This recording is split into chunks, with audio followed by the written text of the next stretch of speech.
right, let's dive right into Ursula K. Le Guin's 1969 sci-fi masterpiece, The Left Hand of Darkness.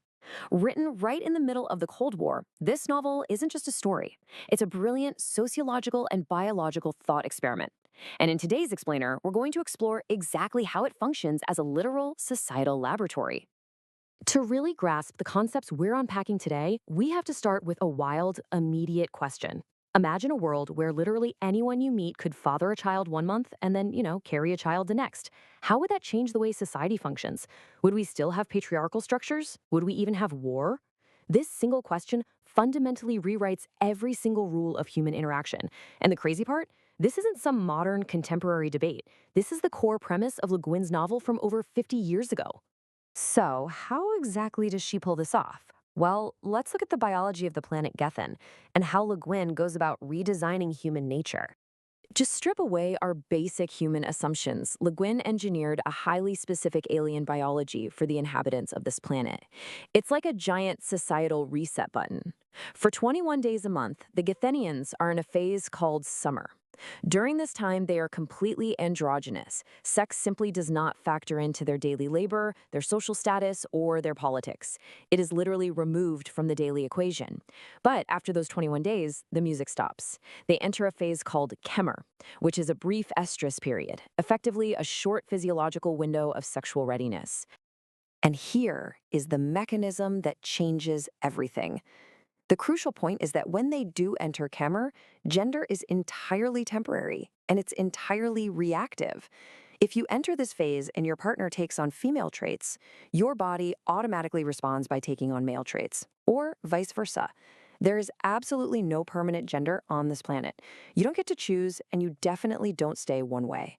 Because of this reactive biology, anyone can bear a child, which leads to this profound, unforgettable moment in the text that completely shatters human expectations.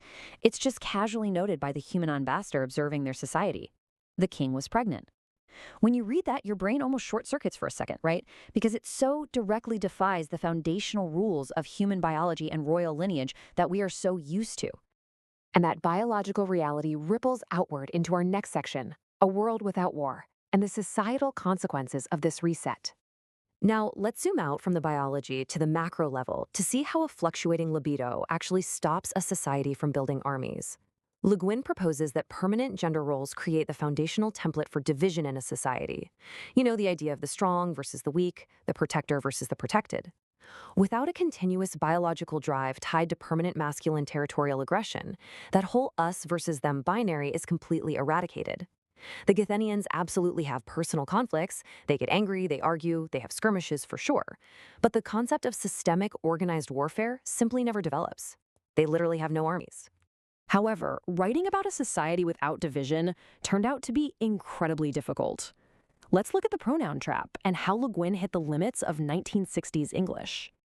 Here is where it gets really interesting, because in building this fluid society, Le Guin immediately crashed into the rigid limitations of the English language.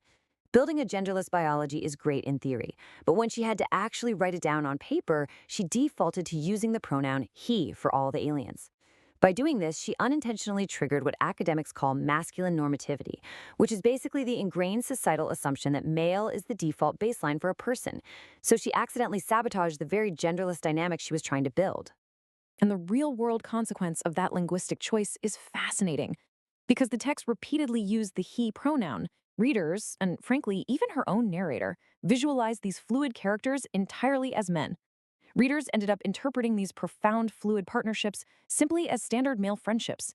It completely erased the queer dynamics she meant to explore. It really shows just how trapped we are by our own vocabulary. If the word dictates male, the brain pictures a planet entirely full of men. To her credit, though, Le Guin later openly admitted this flaw. She wrote an essay titled "Is Gender Necessary? Redux?" where she addressed it head-on. She even experimented in a later revised short story by flipping the script, using universal she pronouns but pairing them with male titles. So you would read about a character described as a she who is a king. This forces some serious cognitive dissonance on the reader, right? It breaks that masculine normativity and forces you to actively realize that you are reading about a truly alien society. All of this lays the groundwork for our next section, gender as a performance, and how this novel anticipated modern theory. What is absolutely fascinating here is how Le Guin's linguistic struggle perfectly mirrors modern philosophical theories that her novel accidentally anticipated. Get this, Le Guin's Cold War sociological laboratory introduced fluid Gethnian biology in 1969. That precedes major academic frameworks, specifically philosopher Judith Butler's 1990 concept of gender performativity by a full 20 years. For anyone who hasn't read Judith Butler, the jargon can sound a bit heavy. But stripping away all that academic language, the theory argues that gender isn't some deep internal truth you're just born with. Rather, it's a societal script. It's a performance you act out daily through your clothes and behaviors based on an audience's expectations. Well, Le Guin's Gethnians make this performance literal and biological. They only perform a gender in response to an external partner during that brief mating cycle. Outside of that window, the Gethnian stage is completely empty. Because of this, Le Guin is able to completely flip the script on what we, the audience, consider normal. The human ambassador looks at the aliens and sees them as fluid, unpredictable, and entirely alien. But the aliens look right back at the human ambassador with his continuous libido and permanent gender, and they actively pathologize him. They literally view him as a pervert. It's this brilliant role reversal proving that societal deviance is completely arbitrary. Deviance is just whatever falls outside the majority's established baseline. Which brings us to our final section. Language shapes our reality, and the ultimate takeaway from this source material. So why does all of this matter to us today, over 50 years after the book was published? Well, because this text powerfully proves that language invisibly shapes what we consider normal. Words don't just describe the world around us, they actively build it. When you lack the vocabulary for a fluid society, your brain literally struggles to imagine it. It blinds us to the fact that many of our rigid human assumptions are really just invented societal artifacts, rather than actual hard-coded biological imperatives. Which leaves us with this final, provocative thought to chew on long after this explainer is over. When you strip away the language, the societal expectations, and the performative scripts, is gender actually at the core of the self?